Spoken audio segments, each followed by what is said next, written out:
प्रभु का धन्यवाद देते हैं कि उसने हम लोगों को ये अवसर प्रदान करा कि हम उसके इस भवन में मौजूद हैं, उसकी आराधना को कर सकते हैं, उसकी स्तुति और उसकी प्रशंसा को कर सकते हैं। उसकी पवित्रता के लिए, उसकी धार्मिकता के लिए, उसकी सच्चाई के लिए, उसके सामर्थ्य के लिए, उसके अनुग्रह के लिए, उसके असीम प्रेम के लिए हम उस परमेश्वर को धन्यवाद देते हैं, क्योंकि वो परमेश्वर ने अपनी दया हम सबके ऊपर बिखेरी है और हम सब पर बनी। तो इस बात के लिए प्रभु को महिमा मिले, उसकी स्तुति और उसकी प्रशंसा।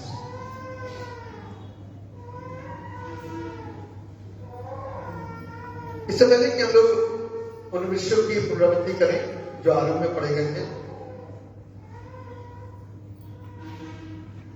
सबसे पहला हिस्सा जो पढ़ा गया था वो था यशायाह नबी की पुस्तक, उसका 42 अध्याय और उसके पहले 7 पद, और दूसरा हिस्सा जो पढ़ा गया था वो था यूहन्ना रचित सुसमाचार उसका 18 अध्याय उसके 33 पद से लेकर के 37 पद तक, और उत्तरवादी के पाठ में जो हिस्सा पढ़ा गया था वो था भजन संहिता 72। इनसे संबंधित जो आज का थीम है, जो आज का शीर्षक है, वो इस प्रकार से है, the good confession made by Jesus Christ. प्रभु यीशु की सद स्वीकृति।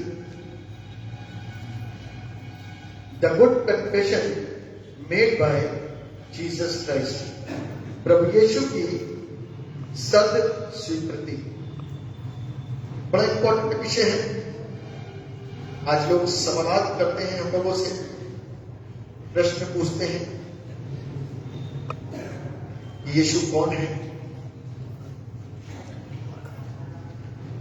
यीशु ने क्या अपने आप को कभी परमेश्वर का पुत्र कहा? यीशु कहां से आया? कौन है? तरह तरह के विचार।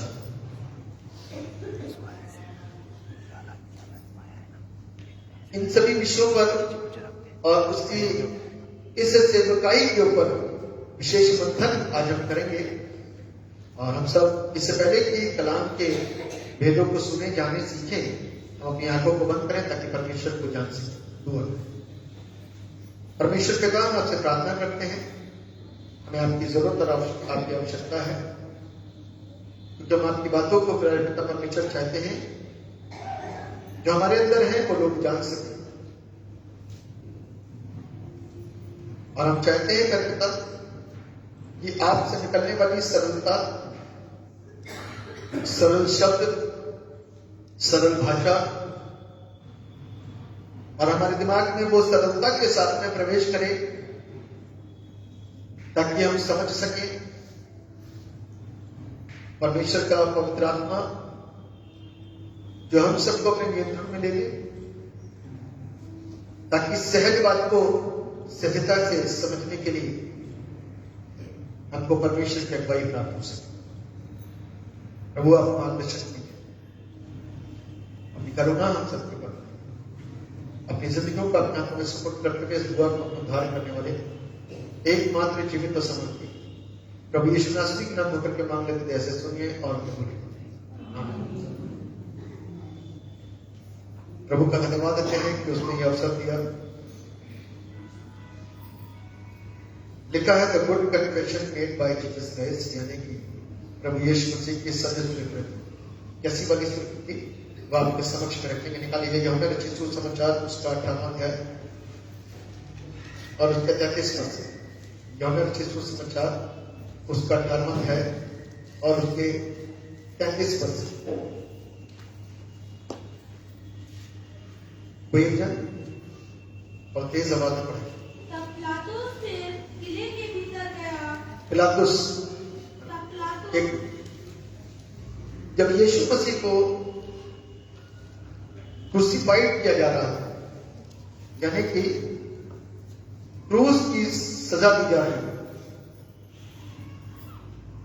किस आशय के साथ में कि यीशु जो है अपने आप को परमेश्वर का पुत्र कहता है, उसके अलावा कोई और आरोप लगा ही नहीं पा रहा था उसके ऊपर। यीशु शंका करने वाला है, कोई उसको बुरा नहीं कहेगा। यीशु भटके लोगों को सही मार्ग पर लेकर के आने वाला है, कोई उसको बुरा नहीं कहेगा। यीशु लोगों को अडबरों से बाहर निकालने वाला है, कोई उसको बुरा नहीं कह पा रहा था। यीशु ऐसी ऐसी बीमारियों से लोगों को चंगा कर रहा था, कोई भी उसके ऊपर आरोप नहीं लगा सकता था। तो एक नया आरोप उन्होंने ढूंढा। इससे पहले कि यीशु को क्रूस की सजा दी जाए, क्योंकि कुछ भीड़ ऐसी होती है जो शैतान का साथ देती है, और कुछ लोग ऐसे होते हैं जो सत्य का साथ। सच्चाई है ना? कुछ भीड़ ऐसी होती है जो सिर्फ शैतान का साथ देती है, और कुछ सच्चाइयां ऐसी होती है जो सत्य का साथ देती है।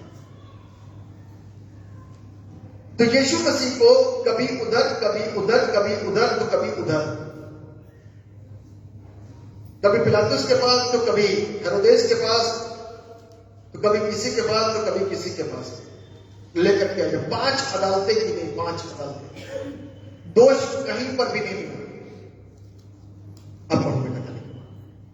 और यीशु को बुलाकर हाँ। उससे पूछा, हाँ। क्या तू यहूदियों का राजा है? हाँ। यीशु ने उत्तर दिया, क्या तू यह बात अपनी ओर से कहता है, या दूसरों ने मेरे विषय में तुझसे यह कहा है?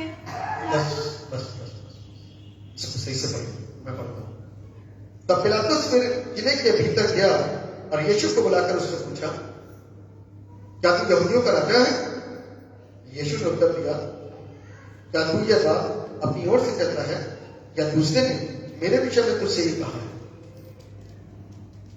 उसकी बुद्धि घूम गई। यानी कि ये सवाल कहीं ना कहीं से तो आ गया, क्योंकि अभी तक यीशु मसीह ने कुछ कहा ही नहीं। स्वयं पिलातुस इस क्वेश्चन को रेज करता है और इस बात को कहता है, क्या तू यहूदियों का राजा है? तो उसने क्या कहा? उसने इस बात को कह दिया, क्या तू यह बात अपनी ओर से कहता है, या किसी दूसरे ने तुझसे इस बात को कहा? पिलातुस की बुद्धि घूम गई। जहां पर मनुष्य की बुद्धि खत्म होती है, वहां पर परमेश्वर की बुद्धि आरंभ होती है। बाइबल में लिखा हुआ है, क्या तू ये बात अपनी ओर से कहता है, या दूसरे ने मेरे विषय में तुझसे ये बात कही है? पिलातुस ने उत्तर दिया, क्या मैं यहूदी हूं? पिलातुस ने उत्तर दिया, क्या मैं यहूदी हूं? तेरी ही जाति और प्रधान याजकों ने तुझे मेरे हाथ सौंपा है। तूने क्या किया? कौन सी जाति? तेरी ही जाति, तेरे ही लोग, तेरा ही कुटुंब, तेरे ही प्रधान याजकों ने तुझे मेरे हाथ सौंपा है। तूने क्या किया है? अब पूछ रहा है, क्या किया है? सवाल पूछ रहा उससे, तूने करा क्या है? किसने तुम्हें लाया? अब आगे लिखा हुआ है, यीशु ने उत्तर दिया, मेरा राज्य इस संसार का नहीं। यदि मेरा राज्य इस संसार का होता तो मेरे सेवक लड़ते कि मैं यहूदियों के हाथ सौंपा न जाता। क्या भेद भरी बात इसके अंदर दबी हुई है। और लिखा गया और बताया गया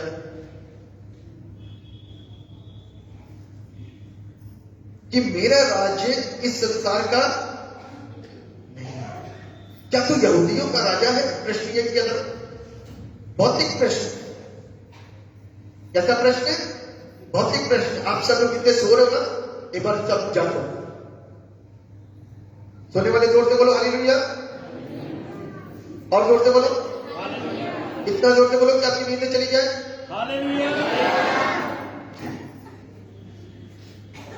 तो बाइबल को क्या सिखाती है कि यीशु ने उससे कहा, किससे कहा? पिलातुस से कहा कि मेरा राज्य इस संसार का नहीं है।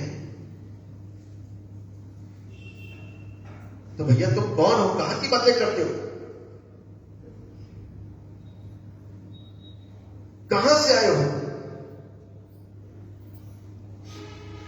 लोग जानते हैं। अभी मैं कल एक गवाही सुन रहा था, बड़ी स्पीड के अंदर उसने 2-3 बातों को व्यक्त कर दिया और बोल दिया। कहता है कि मैं बचपन से 16 से 17 साल तक इस बात को कहता था कि ईश्वर कौन है।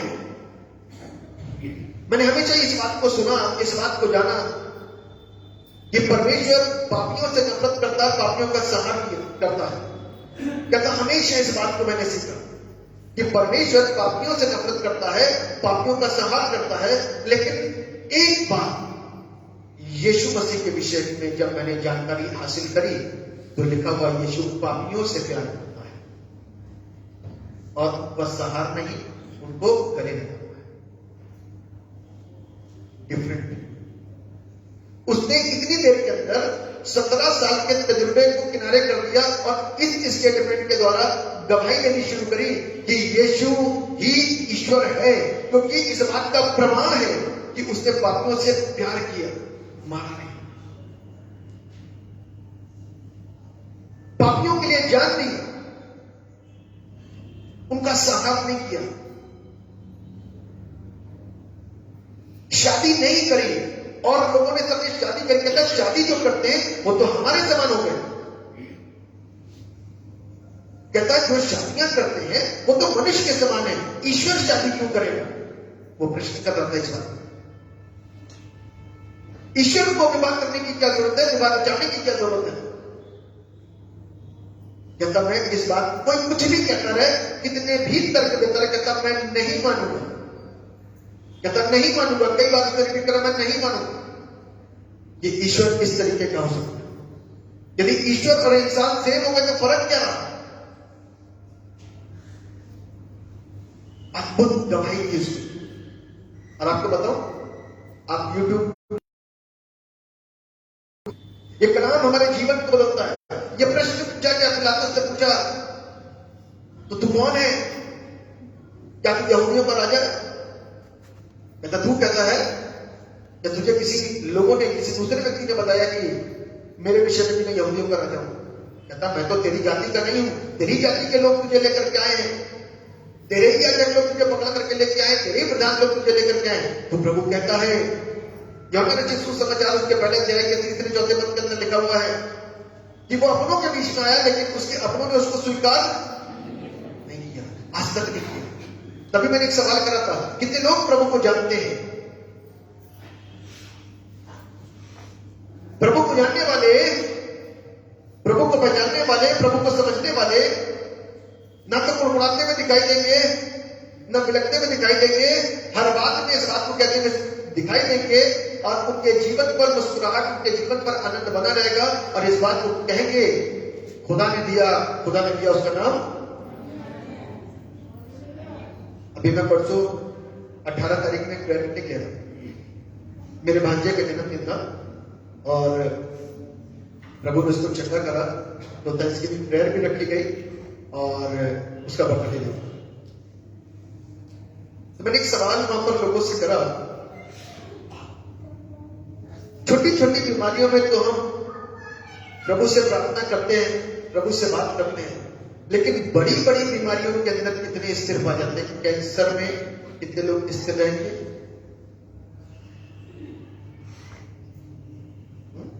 एड्स में कितने लोग स्थिर रहेंगे?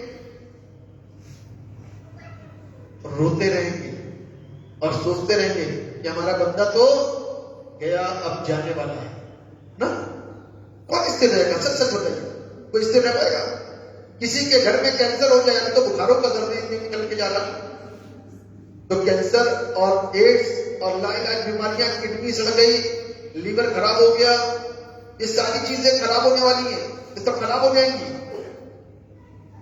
मैं कल बैठे बैठे सोच रहा था क्या क्या चीजें खराब होती, क्या क्या चीजें डिस्टर्ब होती हैं। सर में दर्द होता तो सर डिस्टर्ब हो गया, हाथ में दर्द शुरू हो गया तो हाथ डिस्टर्ब हो गया, पैर में दर्द शुरू हो गया तो पैर डिस्टर्ब हो गया। लेकिन अभी तक हमारी आत्मा को जिस पर लगातार हम डिस्टर्ब करते हैं, लगातार डिस्टर्ब करते हैं, इसके लिए सोचते नहीं, इसको कभी भी जागृत नहीं करते।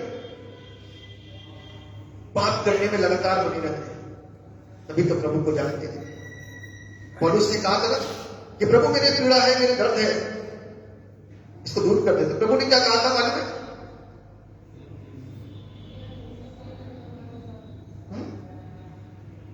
प्रभु ने क्या कहा था? मेरा फजल तेरे लिए काफी है। अब इतने पे आप विश्वास कर पाओगे? अभी जरा सा कुछ आदि साहब, जब भी दिवाली आती तो ऐसा ही होता है। फादर साहब एक बार दुआ करो,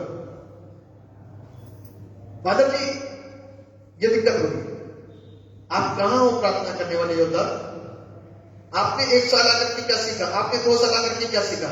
रो, मांगो, गिड़गिड़ाओ, मांगो परमेश्वर से। जब तक जंगल के रास्ते में से निकलोगे नहीं, जब तक पानी की गहराई में जाओगे नहीं, तो एहसास नहीं होगा। जब तक उस तराइयों में से होकर गुजरोगे नहीं, तो परमेश्वर के प्रेम को नहीं समझ पाओगे। अभी आपने कुछ करा ही नहीं, कुछ मेहनत करी नहीं है, इसीलिए वचन के वक्त में आपको नींद आती है,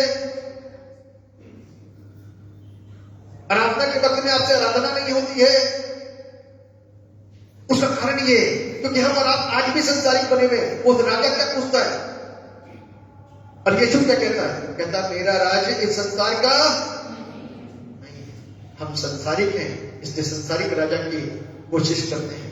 प्रभु चंगा कर दो बस, मेरे बेटे को जॉब मिल जाए, मेरी बेटी को जॉब मिल जाए, मेरे बच्चे की शादी हो जाए, जो हो जाए वो हो जाए, ऐसा हो जाए वैसा हो जाए, बस। अभी मुसीबतें झेली नहीं है। प्रभु को थैंक्स कहो कि मुसीबतों में आने नहीं दिया, वरना तो धूप भी झुलसा सकती है, पानी डुबा सकता है, एक छोटा सा बुखार जान ले सकता है, कुछ भी हो सकता है। हो सकता है कि नहीं हो सकता है? ये परमेश्वर का प्यार है। गहराइयों में नहीं गए अभी हम, इसीलिए दुष्ट आत्माएं बार बार आती हैं, पकड़ती हैं। अभी भी ये भाई अभी भी ढंग से प्रार्थना नहीं कर रहा, अभी भी निराशाओं में पड़ा हुआ है। आशीष चाहिए परमेश्वर के भवन में तो आता नहीं कभी नहीं है? घर बैठे बैठे आशीष मिलेगी? घर बैठे बैठे जीवन मिल गया आपको? आना पड़ा। जब चीजें सर पे आ जाएंगी ना, तब रोते रह जाओगे, समय निकलना है। 5 कुमारियां जो मूर्ख थी वो रो गई, दरवाजा नहीं खुला, दरवाजा नहीं खुला। मेरा राज्य इस संसार का नहीं है, मेरा राज्य इस संसार का। तो स्वर्ग जाने की तैयारी करने के लिए हमको और आपको उस राजा को समझना है कि वो कौन है। हमने आज तक कभी भी उससे बात नहीं करी, इसलिए उसको जानते हैं। पढ़िए क्या लिखा हुआ है पिलातुस में 37वें पद में लिखा है 36। यीशु ने उत्तर दिया, मेरा राज्य संसार का नहीं। यदि मेरा राज्य संसार का होता तो मेरे सेवक लड़ते कि मैं यहूदियों के हाथ सौंपा न जाता, परंतु मेरा राज्य यहाँ का नहीं। पिलातुस ने उससे कहा, तो क्या तू राजा है? यीशु ने उत्तर दिया, तू कहता है मैं राजा हूं। मैंने इसलिए जन्म लिया और इसलिए संसार में आया कि सत्य की गवाही दूं। किसकी गवाही दूं? सत्य कौन है? सत्य कौन है? त्रिएक परमेश्वर, परमेश्वर पिता, परमेश्वर पुत्र, परमेश्वर पवित्र आत्मा, इस ट्रुथ, ये सत्य है, सच्चाई है। सत्य की गवाही दूं। लोगों ने सत्य को छिपा रखा, लोगों ने सत्य को दबा रखा और सत्य का काम नहीं करते, सत्य का काम नहीं करते। इसीलिए तो दुखी है। यीशु कहता है कि मेरा जन्म इसलिए हुआ, मैं संसार में इसलिए आया कि सत्य की गवाही दूं। जो कोई सत्य का है वो मेरा शब्द सुनता है, जो कोई सत्य का है वही शब्द सुनता है। आमीन। और जो कोई सत्य का नहीं है उसका शब्द, जो कोई सत्य का नहीं उसका शब्द नहीं सुनता। मेरे प्रियो, उस सत्य को समझना मेरे जीवन का लक्ष्य है, उसके पीछे चलना मेरे जीवन का लक्ष्य होना चाहिए।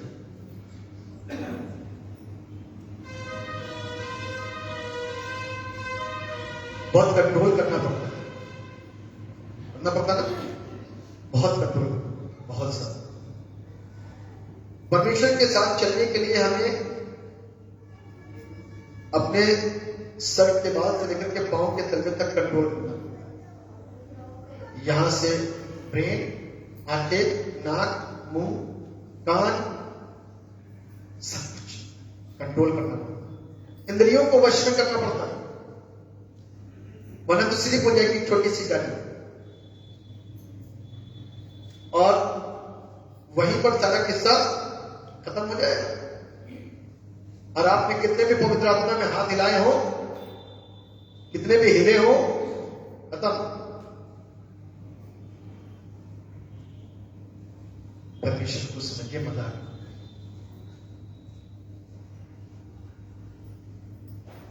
परमेश्वर को समझिए, मजाक मत करिए। परमेश्वर कौन है? परमेश्वर मेरे और आपके समान पड़ेगा। क्या आपने सोचा कि क्या कहते जी मेरे समान उसकी हाइट होगी, मेरे समान गोरा दिखता होगा, मेरे समान क्या कहते चलता फिरता होगा, मेरे समान खाता पीता होगा? सब कुछ परमेश्वर ने इस धरती पर आकर के करा। क्या वो मेरे और आपकी तरह जिया? हम और आप तो शादी के लिए परेशान है, वो शादी के लिए परेशान दिखाई दिया। हम और आप चर्च से बचते, वो 12 वर्ष की आयु से बचपन से चढ़ जाता था। वो परमेश्वर के भवन में समय पर पहुंचता था। माँ बाप को इस बात को कहता था कि आपको मालूम नहीं कि मुझे परमेश्वर के भवन में रहना अवश्य है।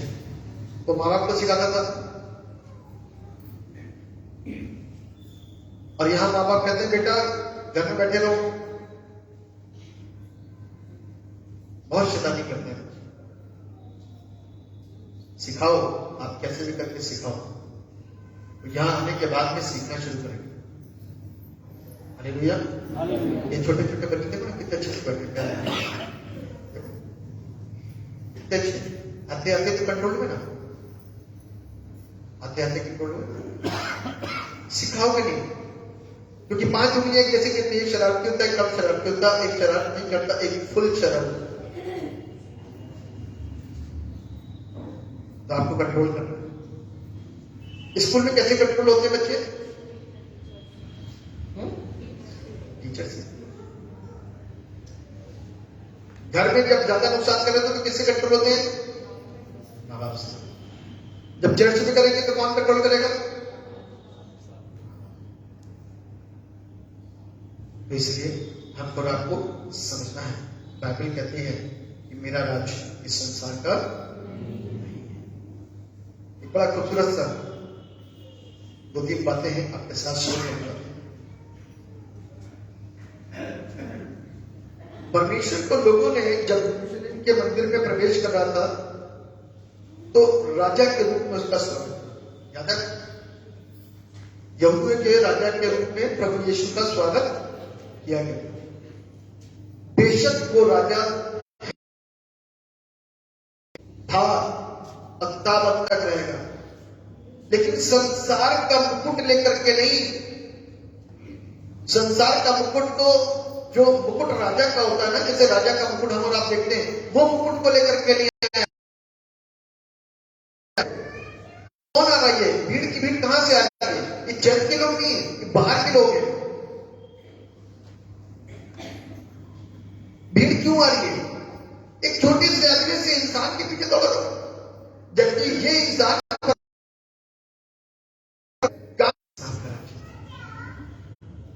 संसार का राज होता तो उसकी एक सल्तनत होती, उसकी टीम होती, उसकी पूरी सेना होती।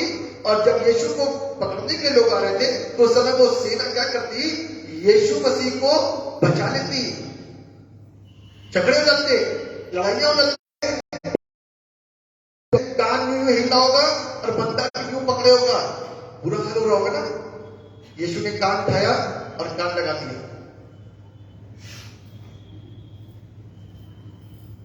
This is the sign of true God, क्योंकि परमेश्वर कभी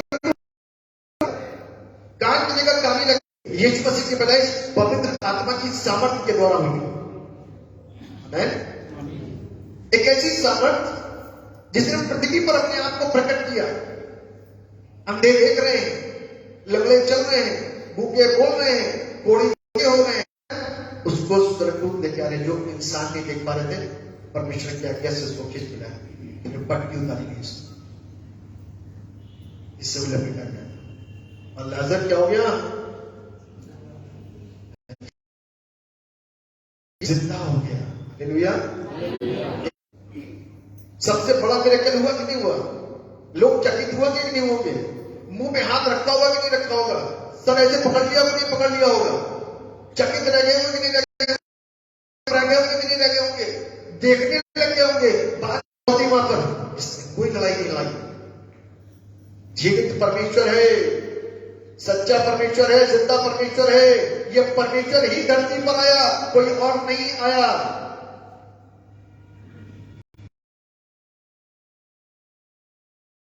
छोड़ दिया जाए। मूसा की पुस्तक के अनुसार तो ये लिखा है कि इसके साथ में ऐसा सलूक किया जाए कि पथरवा करो और इसको मार डालो। क्यों? क्योंकि ये हाथ पकड़ी गई। हालेलुया। ये सेना की सेना भी आई जा रही है, भीड़ की भीड़ उसके पीछे चली जा रही है। मेरा राज्य संसार का नहीं है, मुकुट नहीं लेकर के बैठा हुआ है। लेकिन जब यीशु मसीह को लोगों ने पकड़ा और सताया, तो सताने का भी एक कारण था। उसकी मृत्यु भी एक वजह नहीं चाहता था कि यीशु मसीह को क्रूस दिया गया। शैतान नहीं चाहता था, क्योंकि उसको मालूम था कि ये यहाँ पर इसको क्या कहते क्रूस दिया जाएगा। ये क्रूस ये सोच रहे हैं कि ये अपनी मर्जी से सब कुछ कर रहे हैं। वो चाहता तो क्या कहता, मैं गुनहगार नहीं हूं, उसको कोई सजा। आपको सीखने की जरूरत है कि यीशु मसीह इस बात को कह रहा है कि मेरा राज्य संसार का नहीं है, राजा है। फिर भी आप यही प्रार्थना करते रहोगे कि यीशु जी यीशु जी यीशु जी मुझे चंगा करो, बस बस बस 1 घंटा बैठे रहो ऐसे करते हो, कोई फायदा नहीं। प्रार्थना सीखो, बात करना सीखो, उससे बात करना सीखो। वो आपसे बात करें, एक बार कोशिश करो, उससे बात करो। प्रभु कहां हो आप? ऐसे ही बात करो, लेटे लेटे बात करो, सवेरे 4 बजे उठ करके बात करो, 3 बजे उठ करके बात करो, रात में सोते समय बात करो, रास्ते में चलते समय बात करो। फिल्मी गाने नहीं, उससे बात करो, उससे बात करो। This is very important. हमने आज तक उससे बात नहीं करी, इसलिए हमने कुछ पाया नहीं। जिससे हमने बात करी उससे हमने प्राप्त किया, लेकिन जहां पर हमने उससे बात नहीं करी वहां से हमने पाया नहीं। बात करना शुरू। प्रभु आशीष दे। बाइबल कहती है मेरा राज्य इस संसार का। दूसरी बात, यीशु ने कहा परमेश्वर की जो राजकीय सेवा है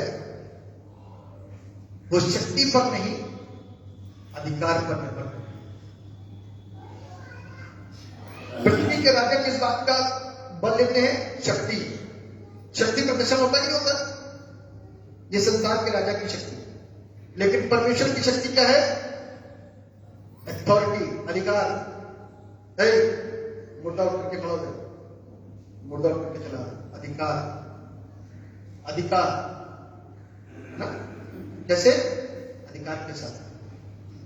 इसकी किडनियां दोनों ठीक हो जाए, अधिकार के साथ। इसका कैंसर खत्म हो जाए, यहां दिखाई दे रहा है इतना मोटा कैंसर निकल के बाहर निकल। इसके रोग खत्म हो जाए, परमेश्वर के रोग खत्म हो जाए। इसका कोड़ खत्म हो जाए, कोड़ खत्म हो जाए। अधिकार। हालेलुया। अधिकार के साथ में आया है वो अधिकार के साथ में सारे काम करता है। वो पावर के साथ में काम नहीं करता, अधिकार के साथ में काम करता है। उसने मुझको और आपको यही अधिकार दिया है कि तुम मेरे नाम से मांगोगे। हमें मालूम नहीं अधिकार क्या होता है, हमको नहीं मालूम अधिकार क्या होता है। इसीलिए तो हम अपनी प्रार्थना करने में हिचक जाते तो दूसरों की क्या करेंगे। इसलिए अधिकार के साथ मांगो तो परमेश्वर क्या से क्या नहीं करते। हालेलुया। विश्वासी जीवन को जीना शुरू करें। ये धोखे धड़ी वाला, अपने आप को धोखा देने वाला, दूसरे को धोखा देने वाला, चुप चुप से तीन त्योहारों को मनाने वाला मसला, इसे खत्म कर देने में कुछ नहीं रखता है। धोखा मत दो अपने आप को। छोटा छोटा सा थोड़ा थोड़ा सा धोखा करोगे ना, पाप चाहे छोटा हो पाप चाहे बड़ा हो, पाप पाप ही होता है। चोरी चाहे छोटी हो, चोरी चाहे बड़ी हो, चाहे 1 लाख की चोरी या 1 पैन की चोरी हो, आपको कहा जाएगा चोर। पैन का चोर बोला जाएगा या 1 लाख रुपए का चोर बोला जाएगा? चोरी बोला जाएगा। तो इसलिए हमारा चाहे छोटा पाप करेंगे चाहे बड़ा पाप करेंगे, पाप पाप ही होता है। इसलिए जब थोड़ा सा भी कुछ करेंगे, त्योहार भी मनाएंगे, खाना बना लेंगे, तो भी वही काम करेंगे, गड़बड़ियां मत करेंगे। इसीलिए जीवन के अंदर विलासिता और रोना बना रहता है। यीशु से मोहब्बत करने वाले इस बात को ध्यान रखिएगा। आप लोग से मैं गुजारिश कर रहा हूं, संडे के दिन अपने प्रोग्रामों को सब इधर उधर मना कर दिया कहीं मंडे को, ट्यूजडे को, थर्सडे को, फ्राइडे को, कभी भी आओ, संडे के दिन प्रोग्राम हो। क्योंकि आप अभी कमजोर हो, इसलिए संडे को क्या आए अदो यहां पे करते संडे का दिन परमेश्वर का। एक संडे जाने से मतलब कि आप दूसरे संडे में लौट के आओगे, और उस समय की कोई बीमारी आ गई तो तीसरा संडे हो जाएगा, और उसके बाद रिश्तेदारी में कोई मृत्यु हो गई तो 4 संडे में 1 महीने की जो आशीष थी आपकी खत्म। जिसको कंट्रोल किया जा सकता है उसको कंट्रोल।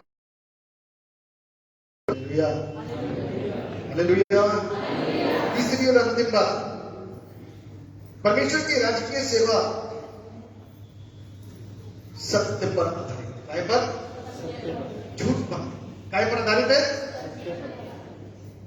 सत्य को जानोगे, नाम सुना ना, सत्य, सत्य संग। लेकिन सत्य की पहचान तो आपको पता चलती है कि जब उसके शब्दों से, उसके कर्मों से सत्यता का प्रकटीकरण होता है। सत्य का प्रकटीकरण होता है, तभी आप उस सत्य को सत्य कहोगे, अन्यथा उसको क्या कहोगे? झूठ कहोगे। यीशु ने क्या कहा? मार्ग, सत्य और जीवन मैं ही हूं, बगैर मेरे कोई पिता के पास। यानी कि यीशु मसीह हमको उस पिता से मुलाकात करने के धरती पर आ गया। वो सत्य, उस सत्य की छाप को लेकर के निकलिए। इब्रानियों की पुस्तक उसका पहला अध्याय उसका 34 पद पढ़िए। इब्रानियों की पुस्तक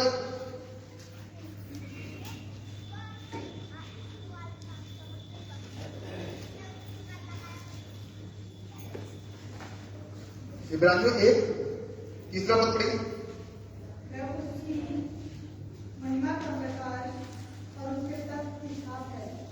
बस बस लिखा हुआ है,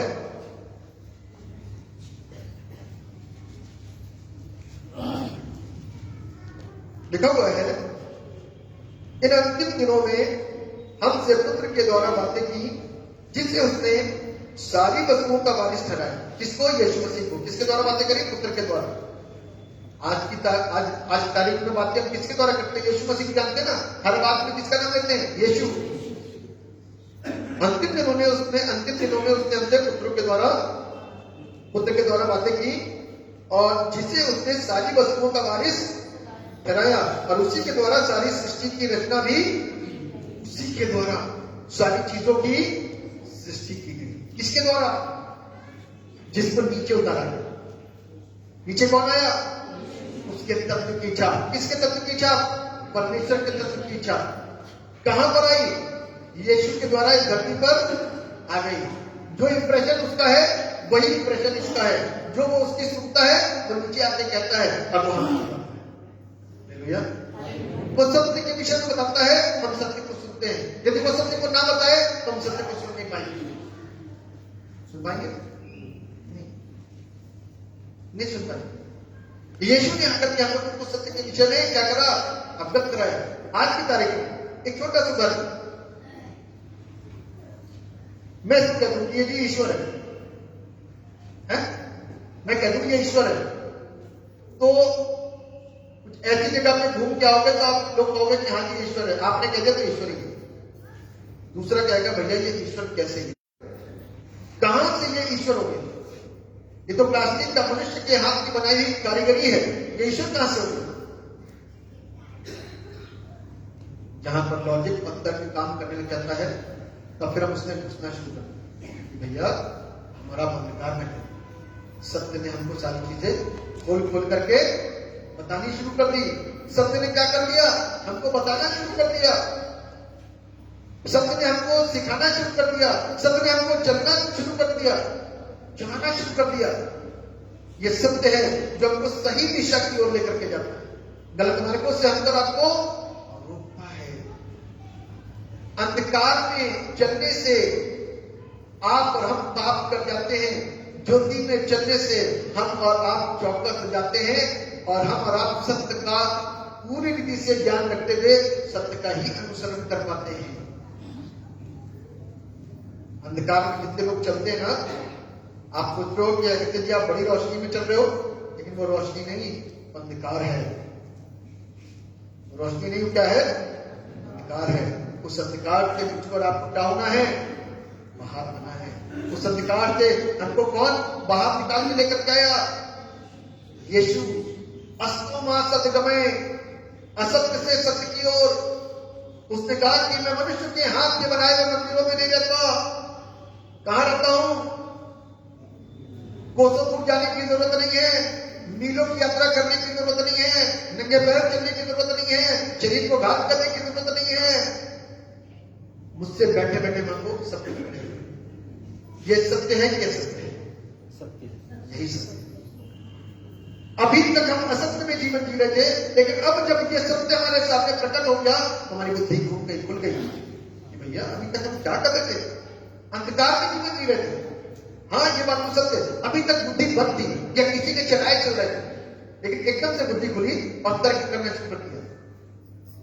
जब हमारे संसार का पिता कभी ये नहीं कहता कि बेटा तुम्हें क्या चाहिए, मैं तुमको ला करके देता हूं, तो स्वर्ग का पिता जो हमारे संसार के पिता से कहीं बड़ा है, क्या वो मुझको चक्कर कटवाएगा? क्या वो मुझको चक्कर कटवाएगा? नहीं। धोखे में असत्य जो हमारे ऊपर राज कर रहा था, प्रभु यीशु मसीह ने उस सत्य की चाबी भरी और हम सत्य को जानना शुरू कर दिया। हमारी बताती है कि परमेश्वर का राज्य सत्य का है, सत्य पर आधारित है, झूठ पर। झूठ की गणना नहीं है। उसने कहा कि मैं वो द्वार से आता हूं, जो मुझसे पहले आए वे सब चोर और, क्योंकि प्रभु यीशु मसीह कैसे आया? द्वार से। द्वार का मतलब जन्म लिया उसने, पृथ्वी पर आया, वो जन्म लिया उसने। 33 साल लगे इस दुनिया में रह करके अपने बड़े कार्य को, बड़े मकसद को पूरा करने में। उसने पापियों का सहार नहीं किया, पापियों से मोहब्बत की और सबके बीच में प्रेम मोहब्बत का बीज डाल दिया, नफरतें पैदा नहीं करी। इसीलिए पूरी बाइबल के अंदर प्रेम ही महान है। इस प्रेम को उसने करके दिखाया। ऐसे तो बहुत सारे आए, सबने मनुष्य के ऊपर अपने हथियारों का इस्तेमाल करा, लेकिन यीशु मसीह ने अपने प्रेम का हथियार सबके ऊपर चलाया।